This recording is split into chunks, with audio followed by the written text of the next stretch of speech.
bom sentir a presença gloriosa do nosso Senhor.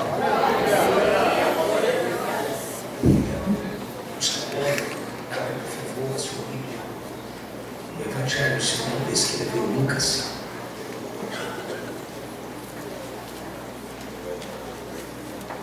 Evangelho segundo escreveu Lucas, capítulo 7.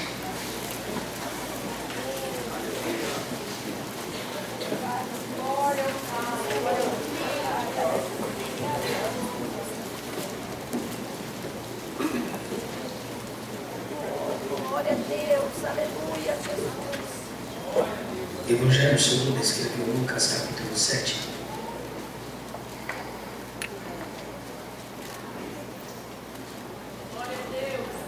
A partir do versículo 36 está escrito assim: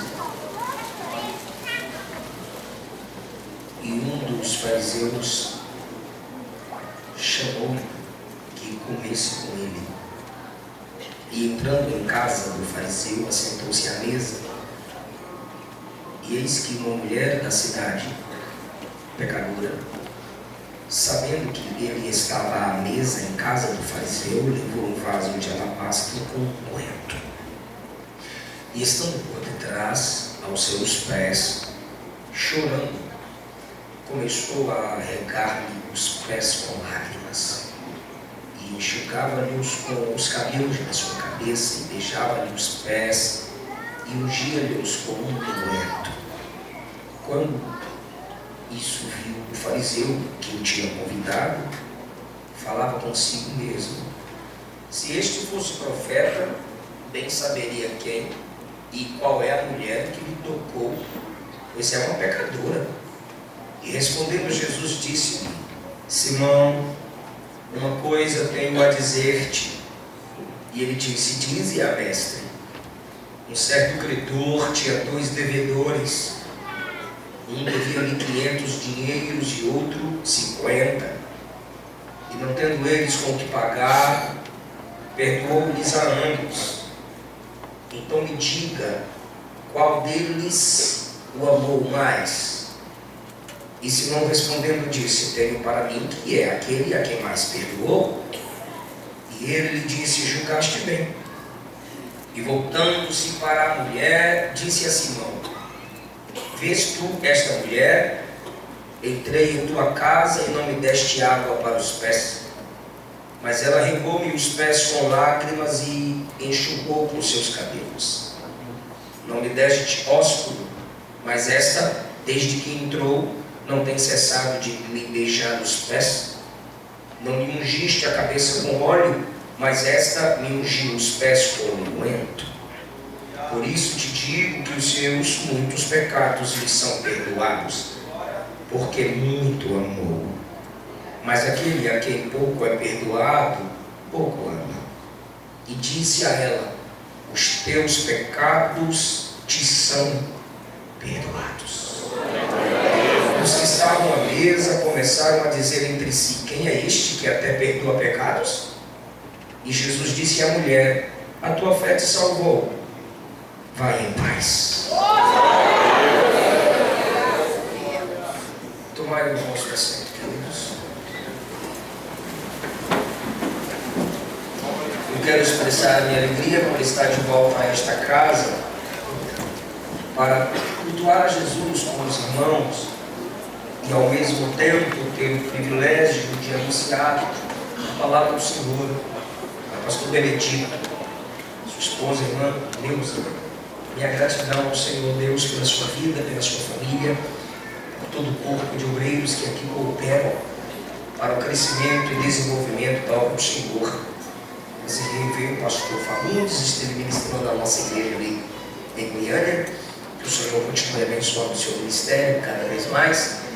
A rever a missionária, cantor, pregador e compositor Keila Vasconcelos. A minha esposa já gravou música da Keila, vamos gravar um clipe juntas.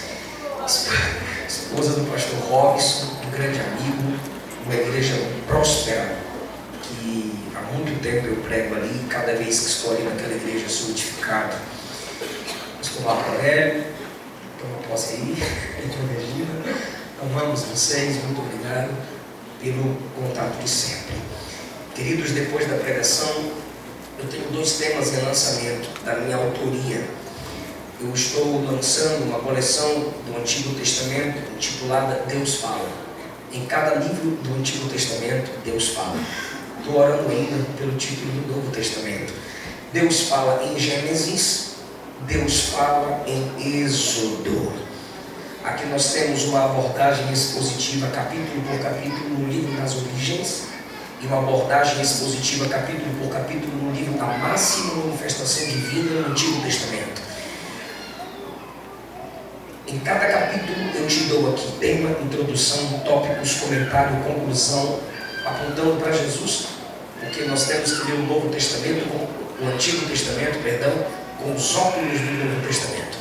É o NT que interpreta o AP. Então, em cada conclusão de cada capítulo do livro do Gênesis, do Êxodo, eu faço essa conclusão fazendo com que na sua leitura você atravesse a ponte para Cristo, através dos seus milagres, pregações ou textos dos apóstolos.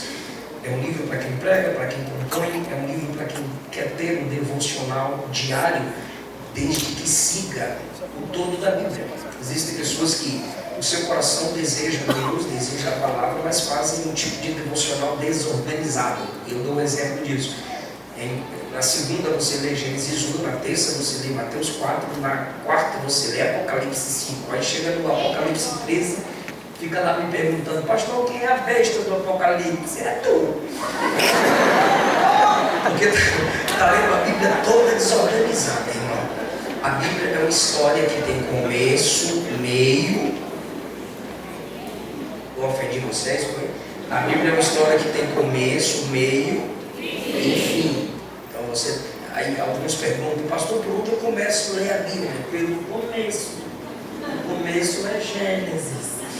Por isso que eu me propus a escrever esses livros a partir do Gênesis, para que a gente vá crescendo junto. Eu vou escrevendo capítulo por capítulo, já está saindo Levítico, e aí você compra Gênesis e Êxodo para me acompanhar. Quando eu lançar Levítico, tu já leu Gênesis e Êxodo. Estarão disponíveis depois da pregação, eu estarei lá para atendê-los. Se sentir de Deus, compra. Se não sentir, compra para sentir. No site, cada livro custa R$80. Eu estarei vendendo aqui R$50 cada livro. Eu quero...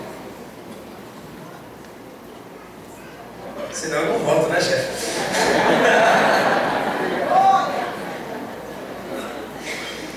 Eu quero falar com vocês, subordinado ao tema, desfazendo o banquete da desonra. Só quem ama Jesus desfará o efeito do ódio por Jesus. Não adianta exclamarmos, gritarmos, espernearmos, furiosos contra as desonras dos homens, contra Deus, se não honramos Deus. Nasceu um novo debate nas redes sociais pela apresentação das Olimpíadas. Em outro momento, houve uma apresentação do símbolo das Olimpíadas junto ao 666, que é o número do homem elevado, humanismo. E isso causou fúria em nossos corações, ou na maioria de nós. Eu me propus a escrever nas minhas redes sociais que a igreja não deveria chorar por Jesus. A igreja deveria chorar pelos zombadores, porque Jesus não é digno de dó. Eles são dignos de dó. De nada adianta nos enfurecermos contra a fúria dos homens contra Deus se não demonstrarmos amor por Deus. Do que adianta lutarmos contra a ideologia de gênero lá fora e não ensinarmos a teologia do Gênesis aos nossos filhos aqui dentro. Odiar o ódio do ímpio sem demonstrar amor a Deus é uma verdade incompleta. E toda verdade pela metade é uma mentira completa. Se chorássemos Se odiássemos mais os nossos pecados, ou pelo menos no mesmo nível que odiamos a desonra dos homens contra Deus, seríamos mais santos. Se odiássemos nossos pecados no mesmo nível que odiamos o ódio dos homens contra Deus, seríamos mais santos. Porque na maioria das vezes os pecados que denunciamos publicamente cometemos no secreto, ainda que não escandalosamente. E por que não chorar por estes? Por que não confessar estes? Quando o salmista disse que Deus ama a verdade no íntimo, desculpe-me a franqueza, mas às vezes é preferível o ímpio que se expõe do que o falso crente que se oculta entre nós. O ateu abre a boca e diz com palavras e obras: não creio em Deus. E alguns de nós afirmamos com palavras que cremos em Deus, mas nossas obras o negam.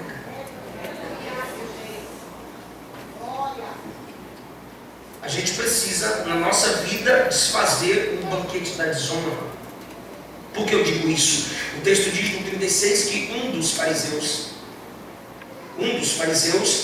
convidou Jesus para que viesse comer com ele. Os fariseus não eram de tudo ruim, era um grupo conservador, extremamente conservadores. Se você se diz conservador, você é fariseu. Os fariseus acreditavam em anjos. Se você crê em anjo, você é fariseu.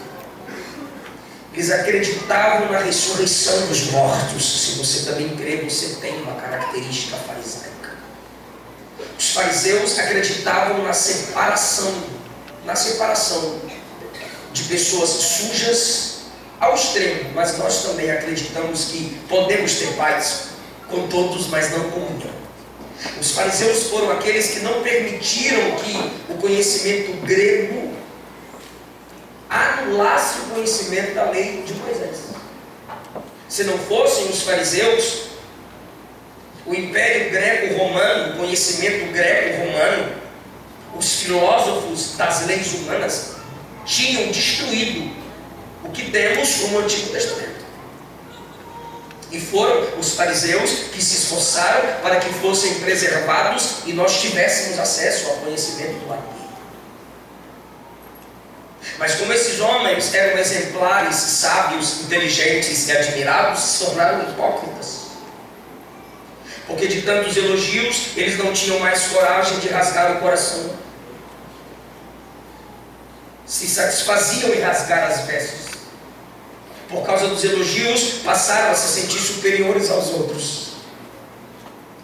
É perceptível que Jesus confrontava os fariseus, mas aqui Jesus vai jantar na casa de um fariseu.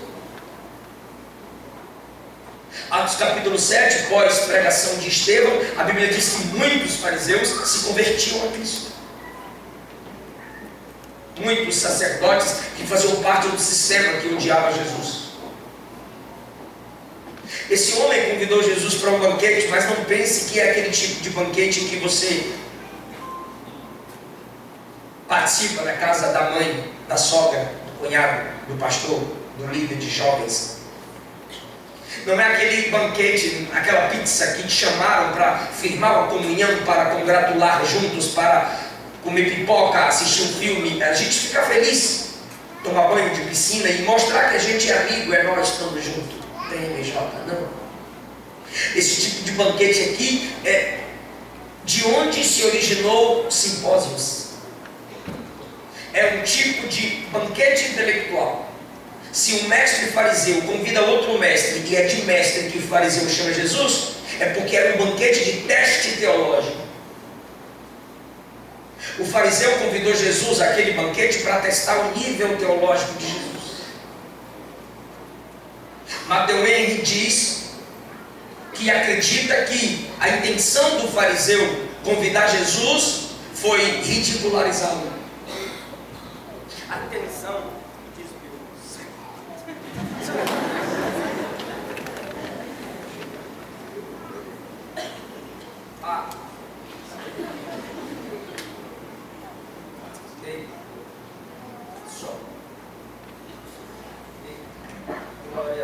glória.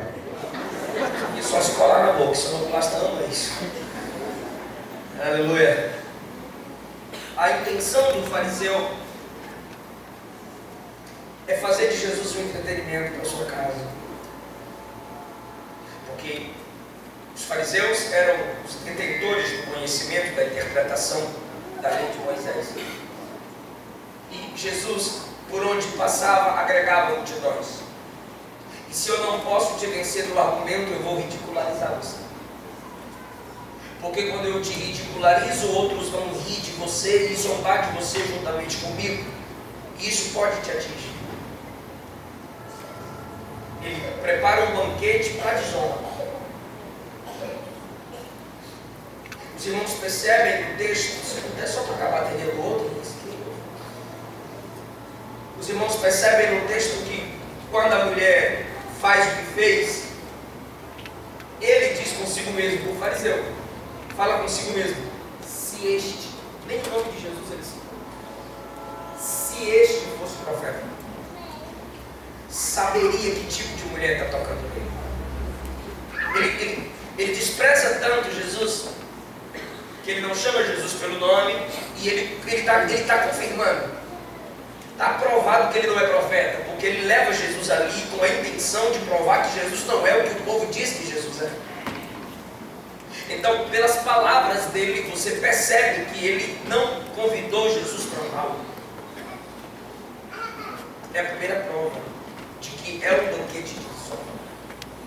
A segunda prova de que ele convida Jesus para desonrá-lo são as palavras do próprio Jesus.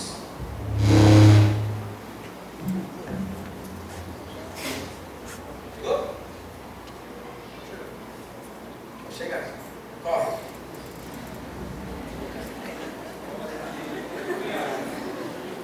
Verdade, hein? Filha preta.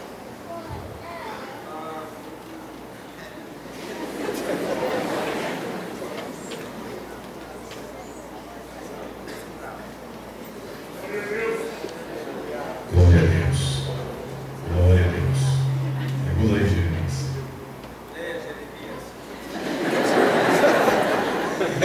Agora eu sei o seu nome.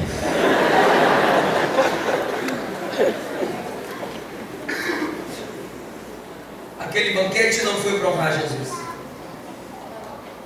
Aquele banquete foi para, diga, desonrar. Diga, ridicularizar. É a última, diga, entreter sua família.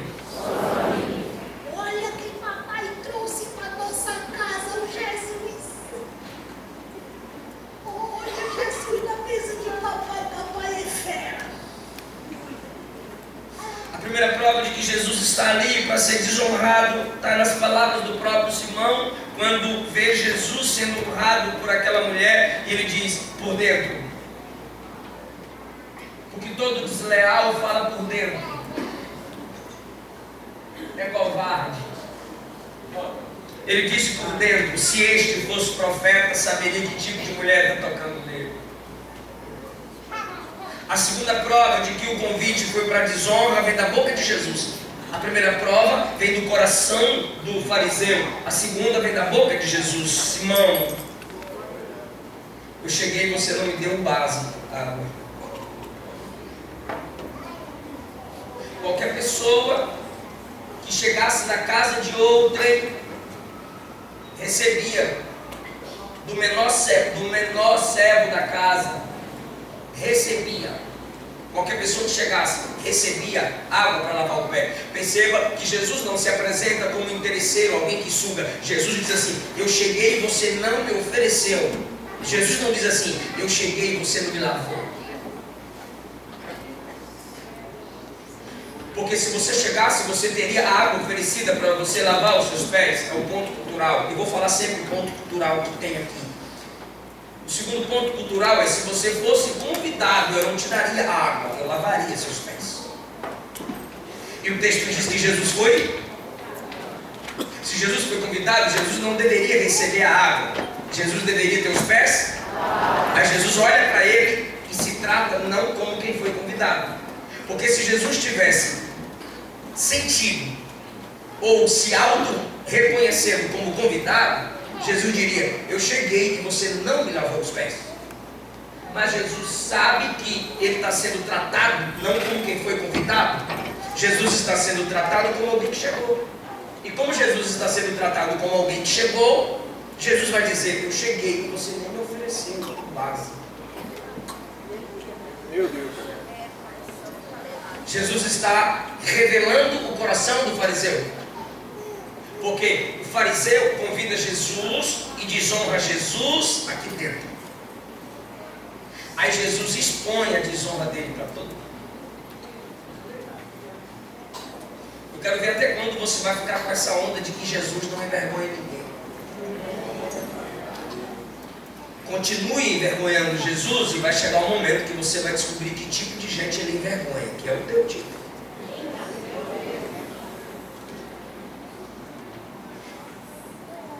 Entendido que o banquete era para desonra, queridos? Ou eu repito tudo de novo? Não precisa, já entenderam. A primeira vem dele mesmo, se este fosse profeta. A segunda vem da boca do próprio Jesus, sim ou não?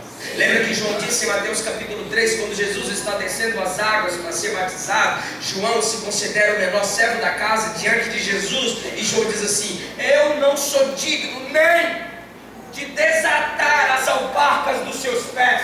Sabe o que João estava dizendo? Quando um convidado chega, o menor servo da casa desata as sandálias e lava os pés. Eu não sou digno diante dele, ele é tão grande que eu não sou digno nem de ser o menor servo. Lembra de João capítulo 13? Jesus está ali com os discípulos e a Bíblia diz que ele se levantou da mesa, tirou a roupa de cima, pegou uma toalha, colocou na cintura, pegou a bacia, encheu de água e lavou os pés dos discípulos e disse: como eu fiz, façais vós também. Jesus lavou os pés dos discípulos, dando a lição do ponto cultural de que o menor servo da casa lavava os pés. E o versículo 1 diz que ele, versículo 36, perdão, diz que ele convidou Jesus. Convidamos Jesus. Lembra? Quando cantávamos, é uma honra ter Jesus em nosso meio. Foi convidado e o primeiro a chegar.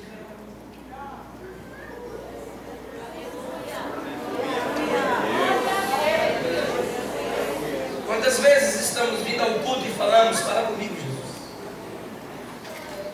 Quando entramos no culto, eu ouço isso muito de obreiros. Eu digo que ouço de obreiros não porque só eles dizem, é porque a gente fica no púlpito. E eu ouço os obreiros falarem: fala com o teu povo, Jesus. Recebe o louvor do teu povo, Jesus. Sabe o que é isso? Você está convidando Jesus para o culto. Agora, como você trata um convidado? Como você se comporta diante da glória do convidado?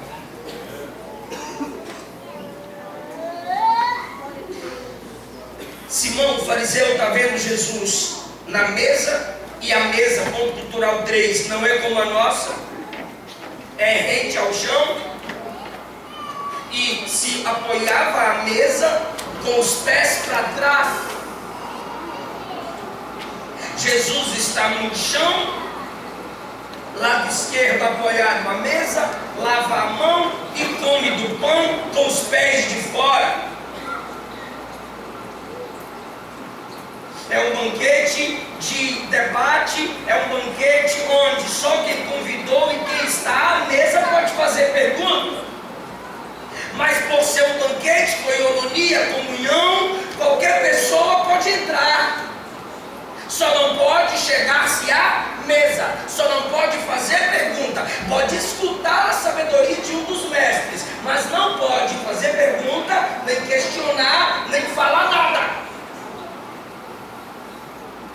Pode entrar porque é um banquete, coinonia, graça, comunhão. Agora, sentar-se à mesa, participar do pão, não pode. Come nos outros banquetes. Aquela mesa principal da sabedoria é entre mestre e mestre. Então no coração de Simão, o fariseu é: vou arrebentar com ele.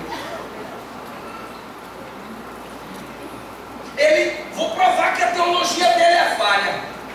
Vou provar que a interpretação interpretação dele não chega no nível da interpretação dos rabinos. E Jesus chega calado, humilde, porque quem não prova é discernido.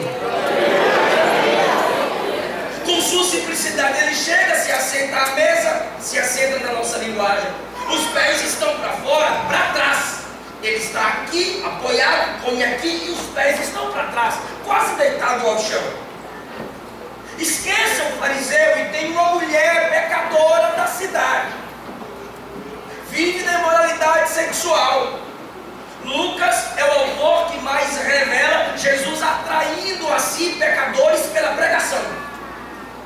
Logo, não era Jesus que andava com pecadores, eram os pecadores que vinham andar com Jesus.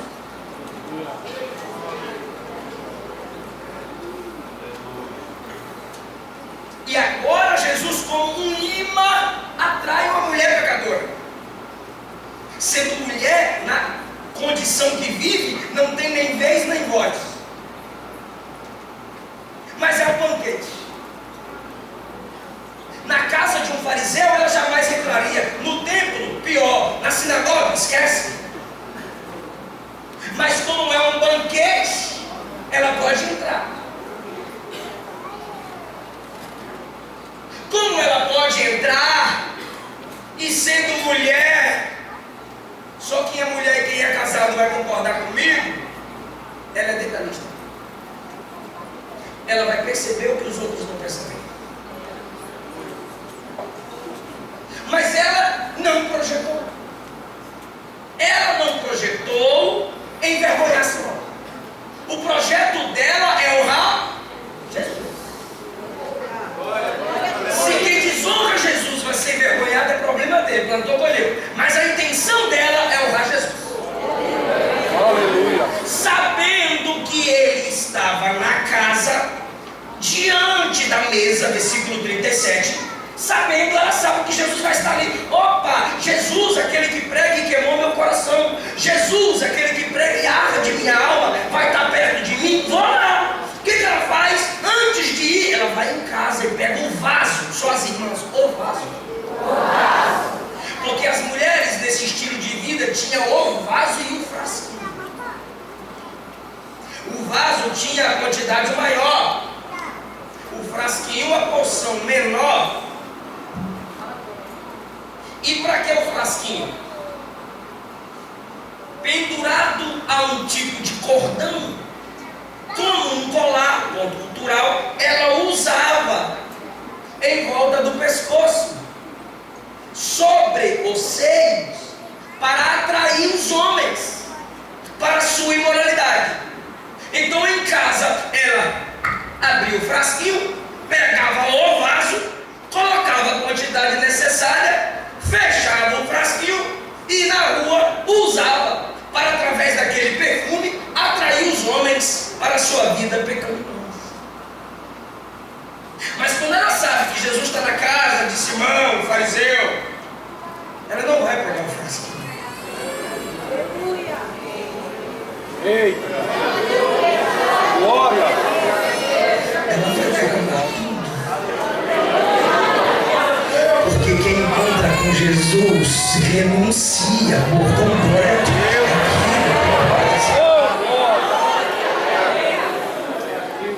Ela vai trazer o frasco inteiro, o vaso, perdão, cheio.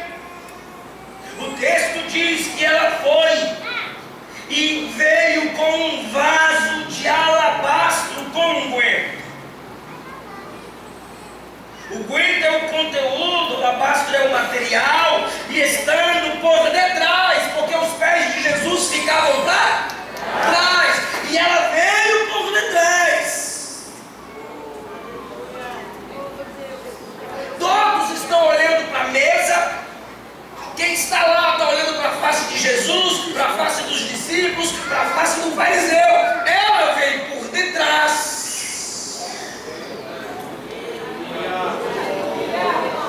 Porque ela não consegue olhar para o rosto dele, pois ela está de costas. Ela não tem acesso ao rosto. E ela faz o papel de uma criada, cuja função era preparar a bacia d'água e lavar os pés dos convidados. Em casa você lê 1 Samuel 25, 41. Quando ela se aproxima de Jesus por trás, seus pés estão descobertos. E ela diz: eu vou aproveitar a oportunidade. O acesso da adoração está liberado. São os pés de Jesus. E o texto diz que ela chora ao ponto das lágrimas caírem nos pés dele. Não era gotinha escorregando aqui, eram lágrimas que jorravam. Diante de Jesus, ela sente o horror de seus pecados. Quem nunca? Diante de Jesus, ela treme diante de sua santidade. Mas ela tem que escolher: ou eu encaro o fato de ser rechaçada, ou eu continuo aqui correndo o risco de ser expulsa, ou eu vou perder a chance. Então é melhor correr o risco dos homens me desprezarem aqui dentro e eu tocá-lo, do que se avançar, tocá-lo lá fora e perder a presença dele. E ela então chora ao ponto dos seus pés, os pés de Jesus, serem molhados, ao ponto do texto bíblico dizer: regava-lhe os pés com lágrimas. De repente, quando suas lágrimas molham os pés do Senhor, ela se incomoda. Imagine, irmã, você na posição dela, e ela diz: eu estou chorando, meus pés molharam os pés do mestre, eu preciso dar um jeito. Eu disse a vocês que ela não projetou chegar naquele nível de quebrantamento. Ela quer perfumá-lo porque ela reconhece como Messias, ungí-lo porque ele já é ungido. Só que aí ela se quebranta quando ela se aproxima dele. A presença dele, a beleza dele, a glória dele por dentro, e as lágrimas começam a rolar. Ela olha para um lado, olha para o outro. O que eu faço para tirar minhas lágrimas dos pés dele? Porque se ela projetasse, ela traria uma toalha. Se ela projetasse, ela molhava os pés com a água. Mas não, ela chora tanto que o texto diz: as lágrimas caíram nos pés. Ela diz: eu não tenho toalha, eu dou um jeito.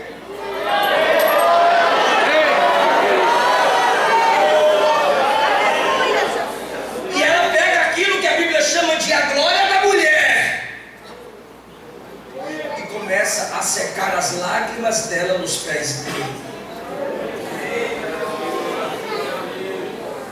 Depois que ela dá o que há nela, que é lágrima e cabelo, depois que ela entrega o que faz parte de sua essência, lágrima e cabelo, vou repetir, depois que ela dá o que ela é, quebrantada e cabelo, sua glória, depois que ela dá sua própria essência, lágrimas e cabelo, aí ela dá algo externo que qualquer um poderia comprar.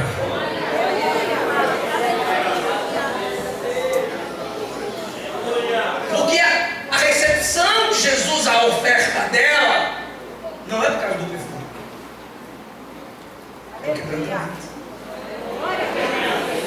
Porque a Bíblia diz que o que ele não rejeita é o coração quebrantado.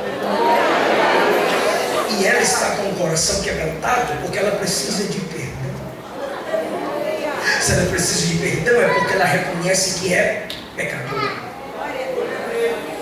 Então, depois de dar suas lágrimas em quebrantamento, honrá-lo com os cabelos da cabeça, ela beija-lhe os pés.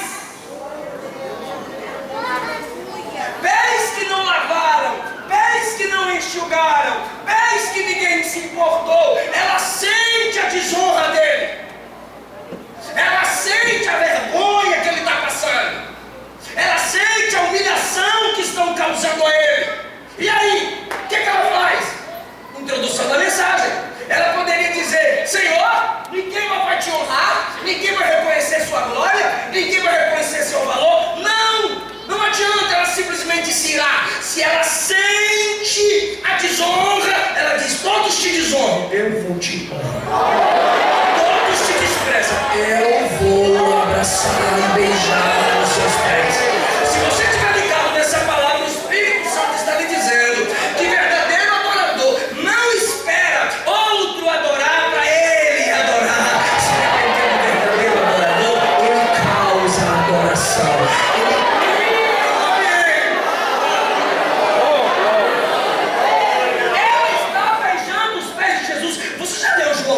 Quando Jesus está conversando com a samaritana, a Bíblia diz que os discípulos ficaram assustados,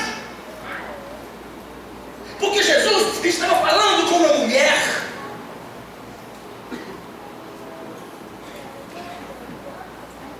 Gênesis 26 diz que enquanto Isaac acaricia a Rebeca, Abimeleque se assusta olhando da janela. O marido fazendo carinho à esposa, Abimeleque disse: isso não pode. É algo escandaloso. E agora tem uma mulher pecadora, prostituta, beijando os pés de Jesus. Sabe por que eu estou falando isso, gente?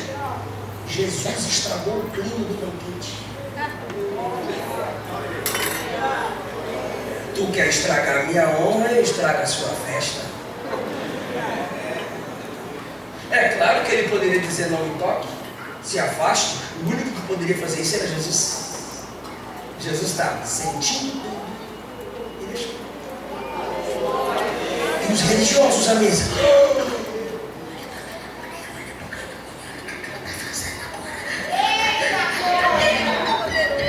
imagina focados nos. Acabou a festa do fariseu. O fariseu, pai, olhava para o fariseuzinho, filho, e falava assim: ó, se duas mulheres passarem perto de você, se lava quando chegar em casa. Se ela tiver no período menstrual, você está contaminado. O fariseu pai olhava para o fariseuzinho e falava assim: ó, se você tocar em algum objeto, lave as mãos, porque pode ser que o samaritanozinho tocou no mesmo objeto que você tocou. O samaritanozinho tocando nesse objeto deixou o objeto contaminado. Então você tem que lavar a mão, fariseuzinho. Quando você fica perto de alguma mulher, ou quando você fica perto de algum objeto que o samaritanozinho, o seu coleguinha, estava lá brincando. Essa era a situação de um lar fariseu. E agora dentro da casa de um fariseu tem uma mulher prostituta da vida, pecadora, que o texto chama de pecadora, beijando os pés do maior pregador da época.